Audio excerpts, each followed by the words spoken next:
Hi there and welcome back to Mommy Hates Cooking. Today I'm going to show you how to make these easy air fryer hush puppies in your air fryer or your Ninja Foodi using the air crisp function.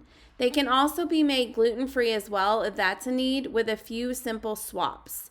So the first thing we will do is go over the ingredients. You will need a cup of yellow cornmeal, 3/4 cup gluten-free or regular all-purpose flour, 1½ teaspoons of baking powder, 1/4 teaspoon of sugar. Then you'll need 1/2 teaspoon of salt, 1/2 teaspoon of garlic powder, 1/2 teaspoon of onion powder, and 1/4 cup of chopped onion, along with 1 egg and 3/4 cup of milk. So this is going to be all your ingredients. If you're wanting to make it gluten-free, use a gluten-free yellow cornmeal and all-purpose flour. The first thing you'll want to do in a large bowl is combine the cornmeal, flour, baking powder, sugar, salt, garlic powder, and onion powder. So I am just putting all of those into a large bowl here.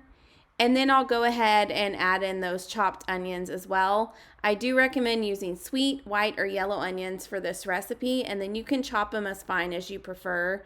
Just remember that they're going to have little chunks in your hush puppies. So I've gone ahead and I'm going to add in the egg and the milk here. And then you have to whisk this or stir it well. Sometimes that can take about a minute because you're wanting this to turn into a nice dough that's workable. You need to be able to work it into small little balls to put into the air fryer to make the hush puppies. So one of the complaints I've seen mentioned is that the dough was too runny. I've never had that problem before. Usually if your dough is runny, it's because you haven't mixed it up enough.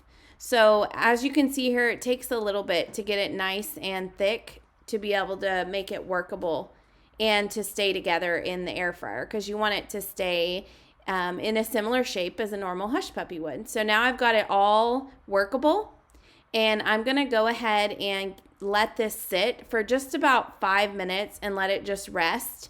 That also allows it to get a little thicker as well while it's sitting there. And while that's going on, you can go ahead and get some grapeseed oil spray out and ready to go for the air fryer. And now I just go ahead and make little balls with the dough and place them in the air fryer. Once that's done, I coat them with grapeseed oil spray. So you can see I'm trying to work those in here. You do not need to preheat your air fryer at all for this.